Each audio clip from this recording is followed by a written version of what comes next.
Welcome back to another Luanti mod review. Today we are looking at the Obsidianmese mod, which adds a handful of tools made with Obsidian and Mese, and the Obsidianmese chest, which I have two placed, and it works as a shared storage, I guess.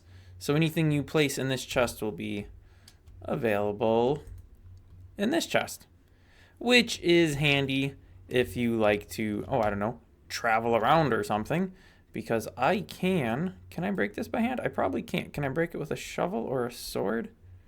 No, I can't. Okay, well, that's no big deal. I imagine I can break it with the axe here. Okay, with a pickaxe? Something must break this. It has to be possible. There we go. We can break it with the axe. So I have a chest over here, right? And I'll leave this at my base. Put some things in there that I might need whilst I am out and about. And then say, I don't know, I'm deep underground mining, and I'm like, you know what? I need some torches. Let me just throw this chest out. Looks like the chest lights up a little bit. And I have access to everything that is in this chest, but it's actually in this chest. It's a shared storage between the two chests. No, I'm not sure, and this would be interesting to know. If I remove the last one, right, and there's stuff in it, okay, and then I place this somewhere else, say, I don't know, right here, I still have my stuff. Okay. So it's probably just storing all of the items on a per player basis, and then essentially giving the player another inventory and showing the inventory in the chest, which would make sense. So yeah, we got some pickaxes, swords, shovels. Let's get into some of the different aspects of these things. So we have the axe here. Looks like this is only available in the Obsidianmese, so we use a few obsidian shards and some Mese crystals to make the axe. And this axe differs from a normal axe in that, I don't think it does this for papyrus. Oh, it does for papyrus. Takes down the whole plant at once. Although, I'm curious.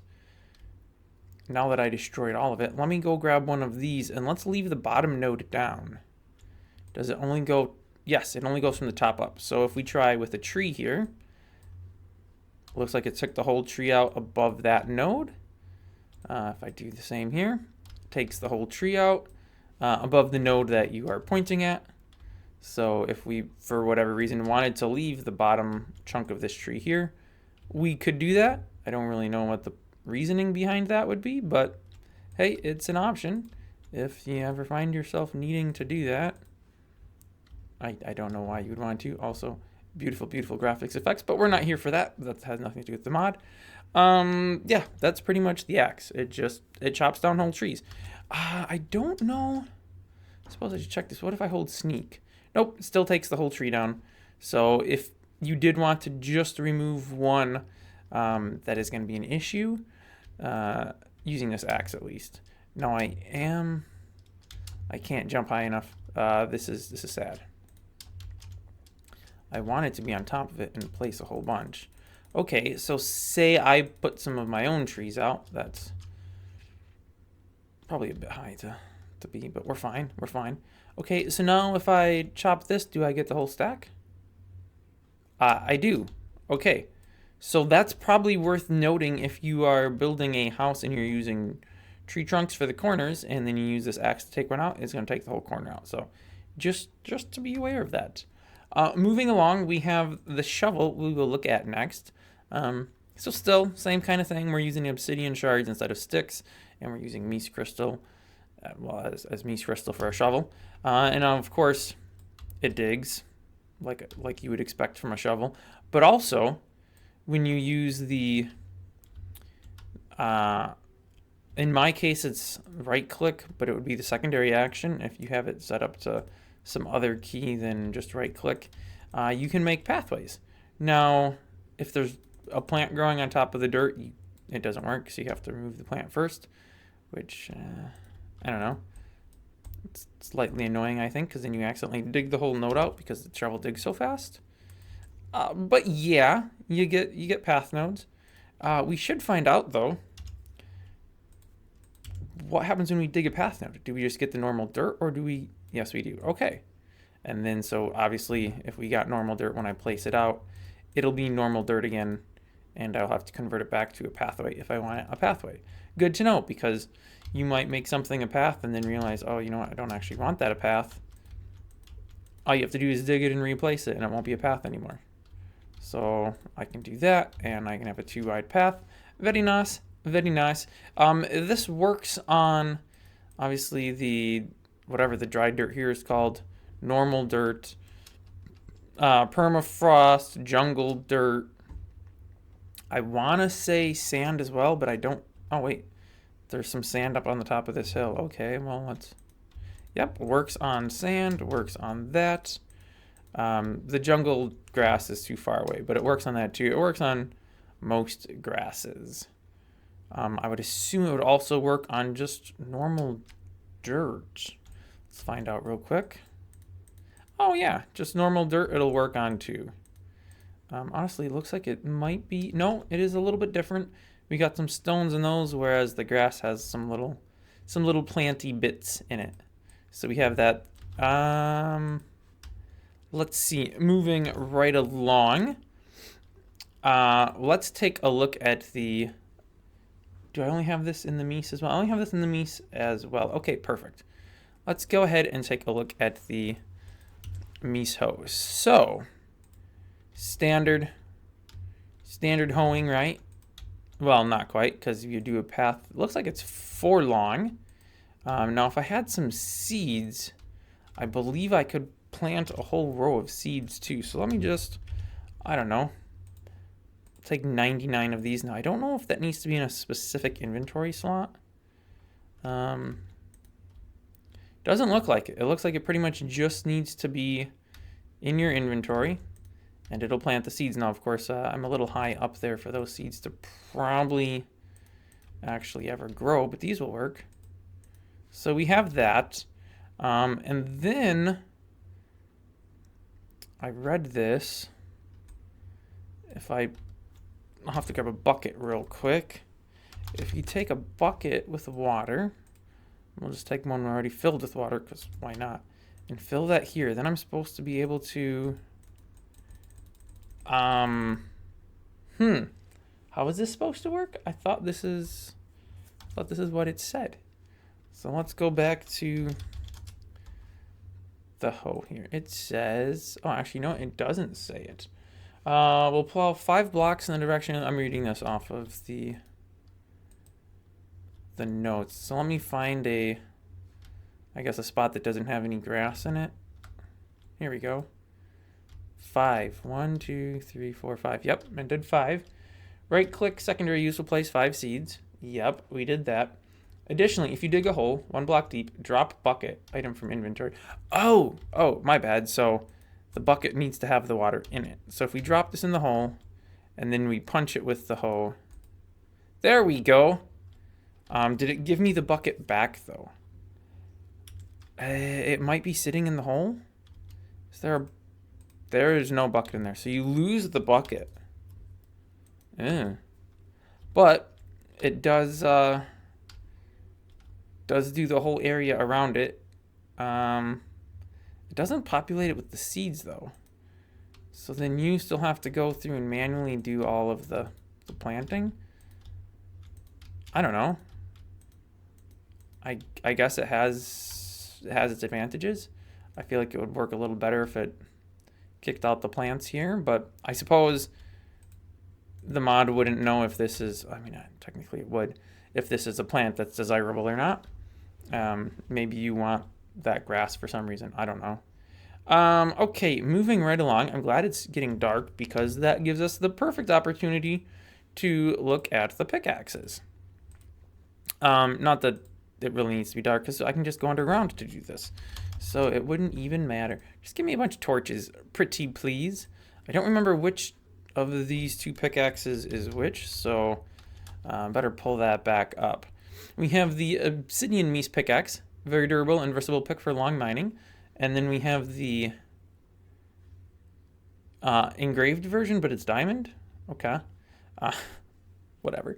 But this one, when you right click or use your secondary, it'll place the item in the next slot. So say I'm underground mining and I want to place a torch and I have torches in my next slot, I can do that.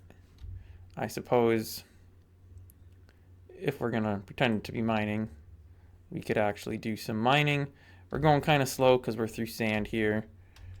You know, we don't really want to be in sand, but there we go.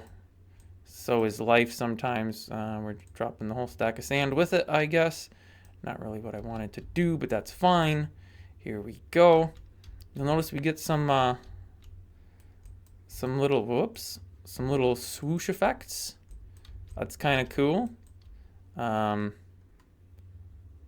was going to say we popped out the other side, but I think it was just unrendered blocks. Yeah, it was definitely just on unrendered blocks. So there you go. Works great. You can throw some torches on the walls. It doesn't have to just be torches, though. Say, I don't know, I want it to be placing down tree trunks for some reason. It'll do that, too. And then I have to break the tree trunks.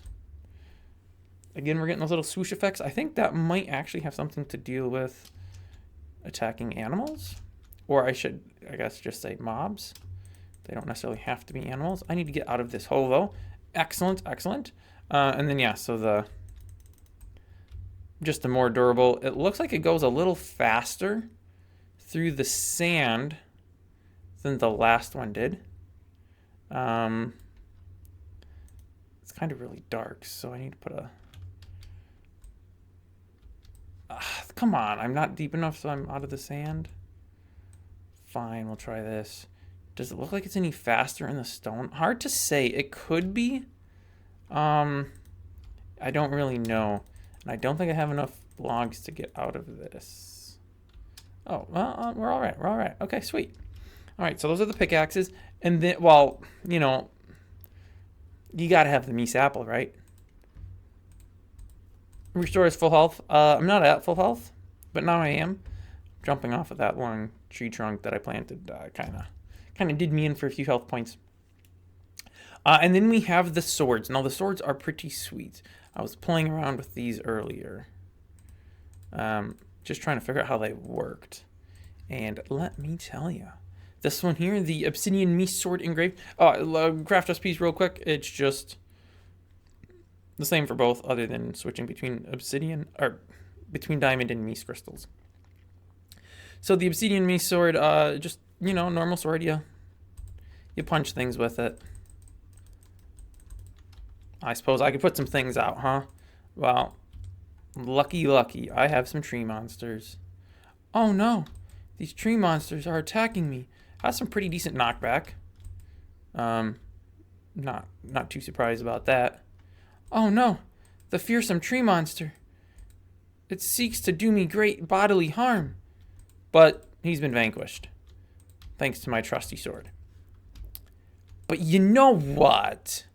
Sometimes that's just not very comfortable, being so close to these big, scary, mean monsters that want to do me great bodily harm. And there's like a whole army of them. Well, that's where the Obsidianmese sword engraved comes in. If you hold down your secondary, you can create projectiles and launch them at them. Honestly, I don't know how much damage this is doing, so let's let her charge up a little more. I don't even know if that's hurting them. It's just fun, though. I mean, yeah. Hey, we got one, finally. I don't know how much damage this does. It kind of takes a long time, honestly, because you have to let it charge till it changes colors. So, like, when you right-click, it shows up. Oh, well. That one was just on the cusp of being long enough. Shows up, I can't shoot it. It'll just disappear. Has to change colors. Something is attacking me. I've got no time for that, buddy. Buddy, oh pal. Oh, and now there's a dirt monster too. No time for all this, fellas. Oh boy. Oh boy. No time. There is no time like the present to give a present like the time. Or in this case, to give a present like a launched attack, which would be great if it actually was doing something, but clearly it does not do a whole lot of damage, at least not against a tree monster. Oh boy, we got dirt monsters. I don't know what the difference in the color is. That seems to just kind of be a random thing. I don't know if it actually means anything. I'm guessing the kind of purplish color probably is a more powerful attack, but I don't know for sure on that. But yeah, fun little bit you can do there, just launching these cubes at monsters, even if it doesn't do a whole stinking lot of damage. No, it doesn't damage nodes. I must have missed them. Yeah, I sure did. Went right through the papyrus. So the Obsidianmese sword has a critical hit chance of 10, damage of 10, and the engraved version has a damage of 8, critical hit chance of 10. So our critical hit chance is the same on both, but it's a little less damage. And then you have the projectile damage, which is +2. Oh, yeah, so that's not really a whole ton of damage. It only does 2 damage per launch. But if you've got something, plus it has the knockback. I was afraid of that. I just lost all my things. Well, with that, I think we're going to wrap this mod review up. If you are interested in downloading the mod, of course, you can use the in-game content browser, or you can head on over to my website, which will be linked in the video description below, and find all of the links if you would prefer to do a manual install that way. Thanks for watching, and I will see you next time.